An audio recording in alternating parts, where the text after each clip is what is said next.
Exatamente. Ninguém Mas sabe. a gente tá falando de inteligência.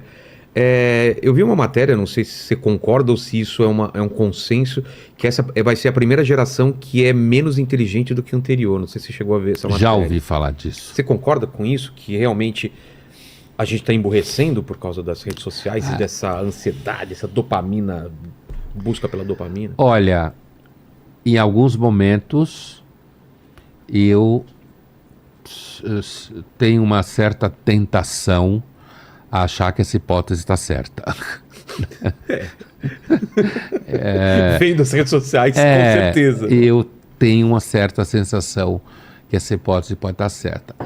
Mas pensando estritamente como filósofo, pensando a partir de referências, como a gente chama, epistemológicas, ou seja, parâmetros de pensamento científico Sim. e de hipóteses razoáveis, consistentes e testagem de hipóteses, ou seja, uma porrada de coisa que existe na filosofia da ciência.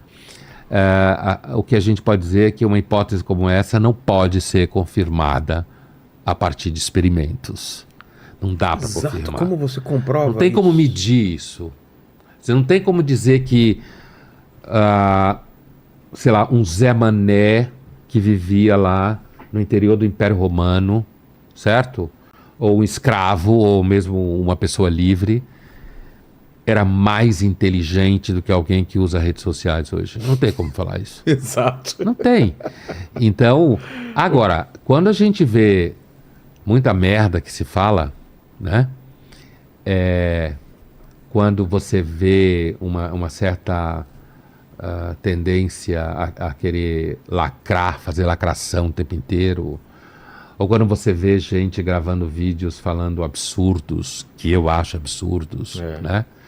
Então, a tentação de achar que a gente está ficando mais burro ou mais estúpido é grande. Mas eu acho que não dá para afirmar isso. É porque antigamente você não tinha um microfone na boca de cada Exatamente pessoa, né? isso. Existiam as pessoas estúpidas, mas elas ficavam no canto delas, você nem tomava conhecimento delas, né? Justamente porque o silêncio é uma manta que protege a estupidez. Como que é O silêncio é uma manta que protege a estupidez. Cara, isso é Por isso que na maravilhoso. dúvida fique calado. Exato. Não tem... Ninguém sabe Ninguém se sabe. você é burro, se você não é, se você tá mal informado, se não tá. Exato. E aí, essa coisa do microfone na frente que você falou, da câmera e tal, fica muita gente querendo aparecer, querendo dar opinião. Aí você diz, putz, como a gente é burro. Exato. Como tem gente que fala merda. É que esse pessoal não falava antes, né? Ficava Não. quieto. Sabe o Nelson Rodrigues, que é um autor que eu gosto muito, o Nelson falava que a Hoje democracia... iria ser canceladíssimo, né? Hoje... Imagina ele Tava falando... preso. Tava preso, né? Hoje o Ministério Público provavelmente ia prender ele com ameaça pública.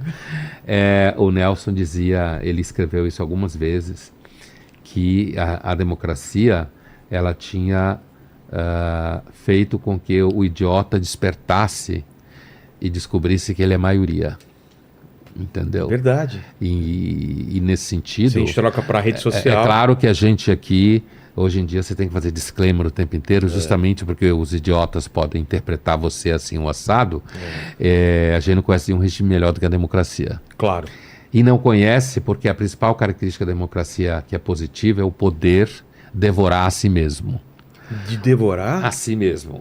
O executivo devora o sim. legislativo, que devora o judiciário, que devora o legislativo e briga e disputa. Uma das piores coisas que pode acontecer na democracia é quando poderes diferentes entram em acordo. Eu vou dar um exemplo concreto que está acontecendo hoje. O presidente Lula pretende indicar o seu advogado pessoal, Zanin, para o STF. Exato. O Bolsonaro indicou um terrivelmente evangélico, como ele falava, que é o Mendonça, que está lá, e agora o Lula indica um terrivelmente lulista, certo?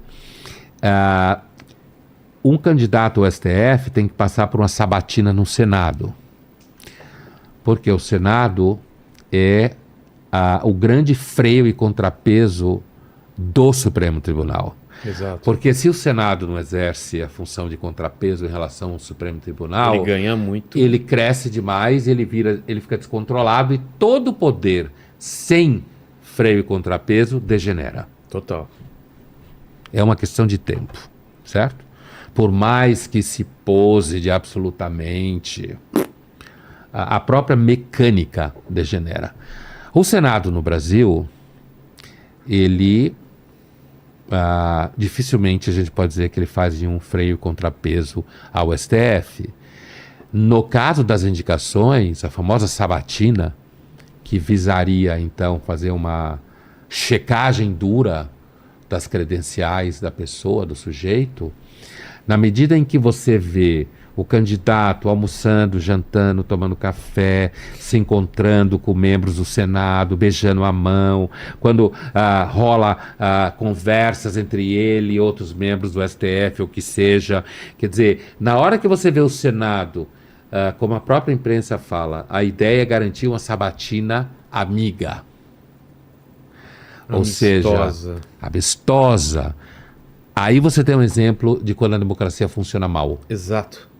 Porque a impressão é que, não, eles têm que pensar igual. Não, se pensar igual... Eles não têm que ser amigos. Eu não estou dizendo que eles têm que se matar, não é isso que está em questão. Mas a função da sabatina seria impedir, teoricamente, que você, que o executivo que indica, né, que o executivo colonizasse, a partir de seus interesses pessoais, ou de partidos, ou ideológicos, o STF. Porque o STF, ele tem que ser idealmente, absolutamente não ideológico. Total. Em tese, um juiz não deve ter uma opinião sobre como o mundo deve ser, como a sociedade deve ser. Essa é uma discussão infernal. Cético. É claro que isso não há concordância em cima do que eu estou falando. Óbvio que não. Mas há muitos filósofos intelectuais que pensam como eu estou dizendo. Um juiz, principalmente do STF, não devia ter opinião sobre o mundo.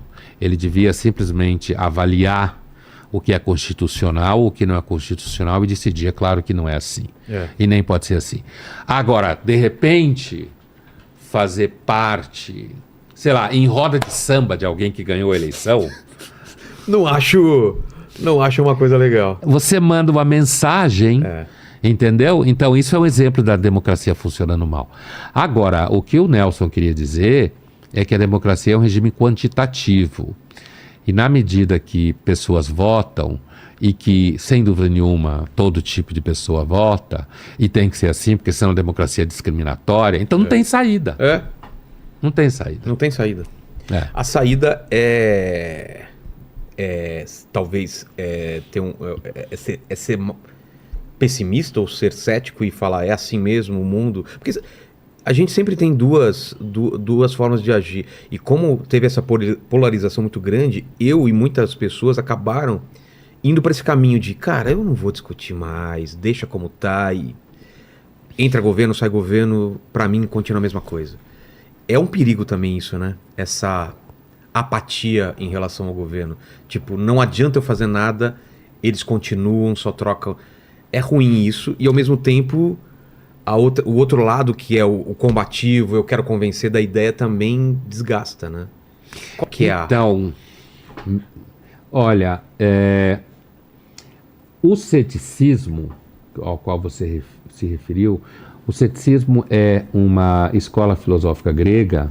É só puxar o microfone pra cá. Como tudo que importa, né, na sua origem em filosofia, é uma escola filosófica grega que o cético, a própria expressão, né, skepsis, significa alguém que examina, que observa e acumula um repertório gigantesco de informação. Tem água por aí? Tem aqui. Tem a ver com desconfiança? Ele é um desconfiado? Ele é um cara que... Ele acaba, obrigado, ele acaba ficando desconfiado, acaba ficando lento em aderir a crenças. Ele não emite uma opinião de pronto sempre, ele rumina mais... Jamais. As ideias. Entendi. Ele tende a respeitar certos hábitos. Hábitos? Costumes. Tá. Sabe, em Roma como romanos, como se costuma dizer, como sempre se disse, quer dizer, E por quê? Mas ele não está associado ao conservadorismo por conta disso, então. Então, politicamente, se você pegar, por exemplo, David Hume, grande cético escocês do século XVIII. O David Hume é diretamente o ancestral do pensamento conservador britânico. Tá. Aí se você pega Michael Oakeshott, século XX, há uma costela cética muito forte no pensamento conservador britânico, que advém justamente da suspeita de que você deve mexer nas coisas com calma. Porque como a gente não sabe direito como elas funcionam, Você pode ter um efeito pior do que o que estava, né? então há um elemento conservador na posição cética desde a Grécia, Perfeito. porque o cético, como ele duvida da razão, mas não é porque ele defende você ser estúpido, mas ele duvida mais do racionalismo do que da razão. De alguém que acha que tudo se resolve racionalmente e que você pode fazer engenharia de tudo no mundo.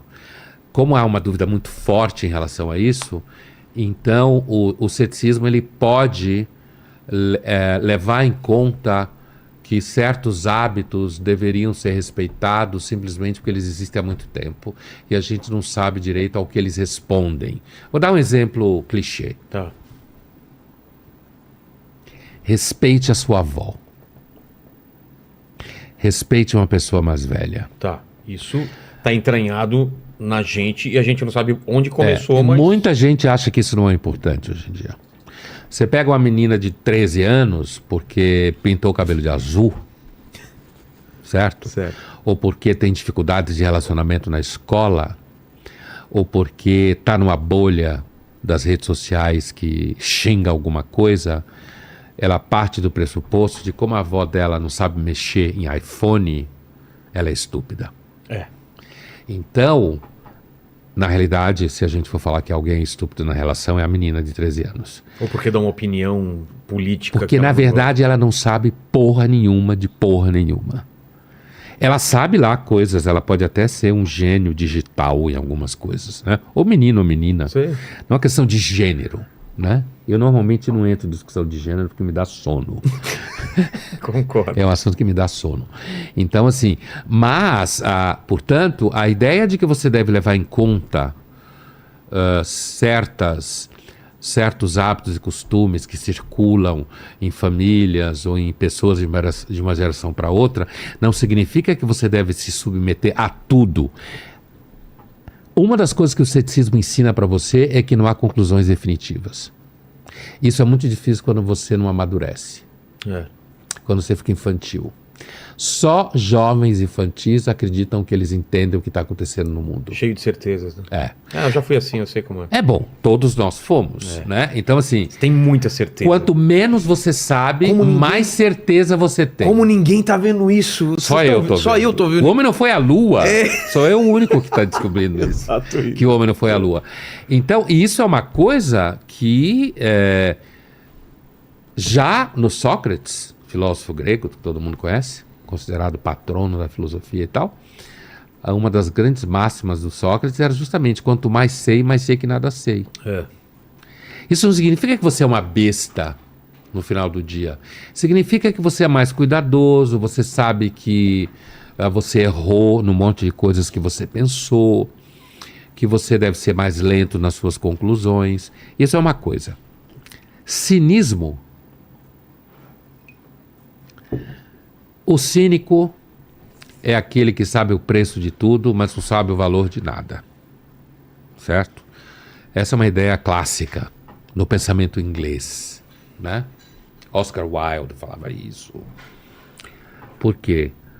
Porque o cínico é alguém que descobriu que há uma artimanha e uma baixaria circulando no mundo e que praticamente todo mundo é vendável e tudo é comprável e, portanto, se mente muito.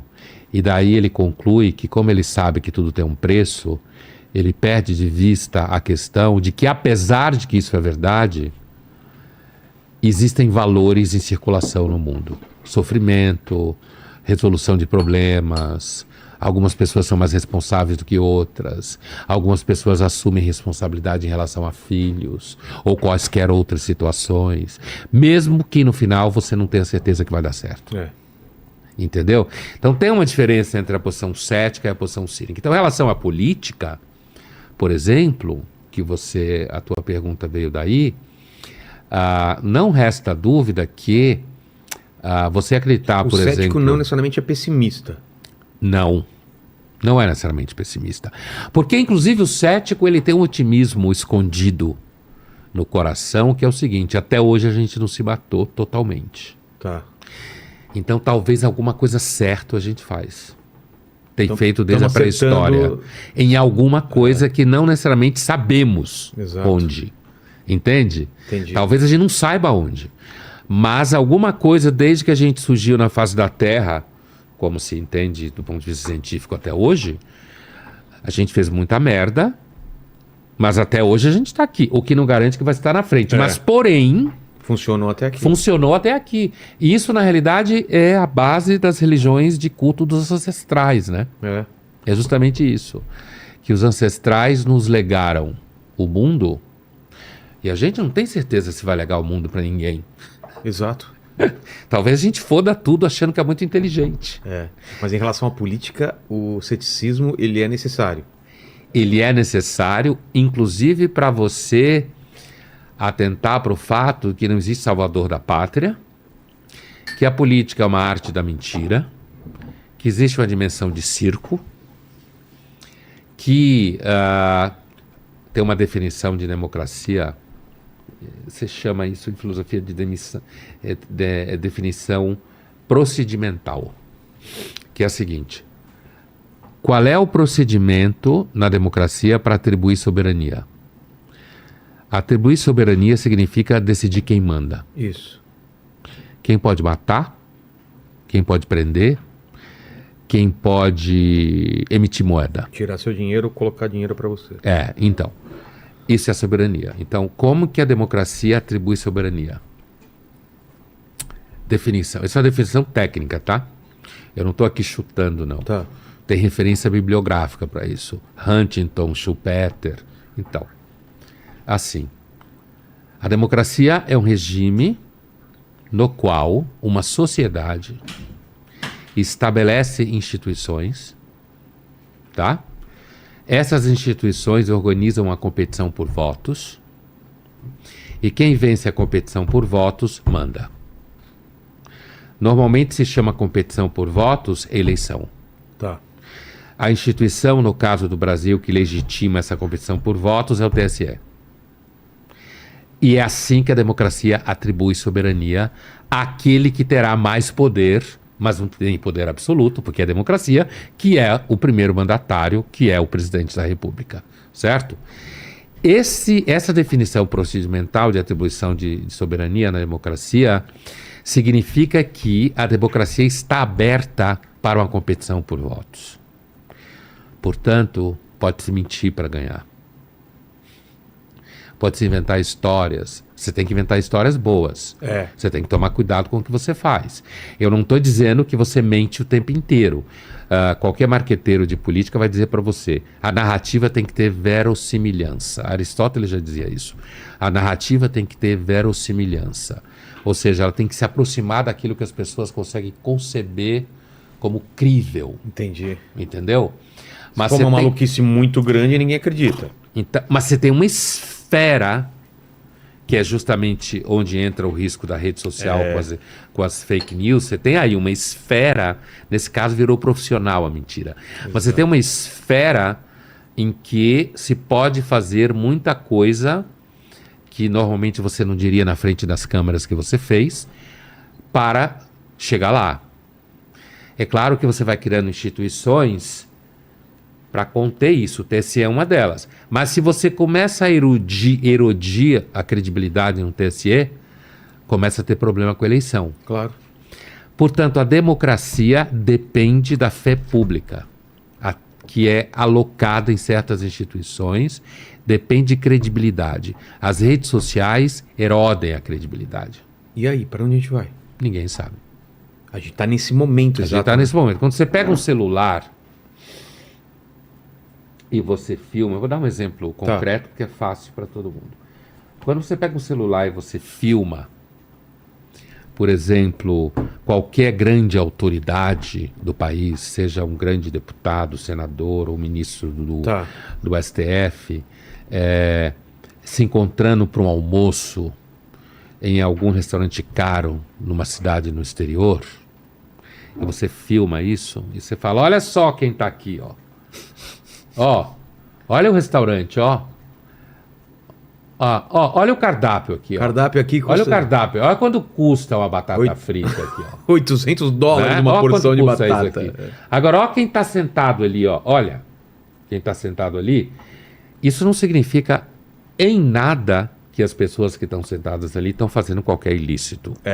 Não significa nada disso. Elas podem estar pagando com o dinheiro delas. Não significa nada.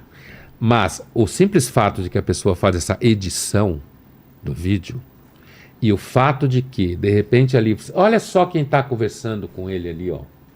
Tá reconhecendo? É fulano, ó. Eles estão conversando aqui, ó. É Lisboa, Nova York, Paris, sei lá. Né? E aí você posta isso viraliza. Ele vira outra coisa. Não à toa que a gente tá vivendo a era do react. O que é o react?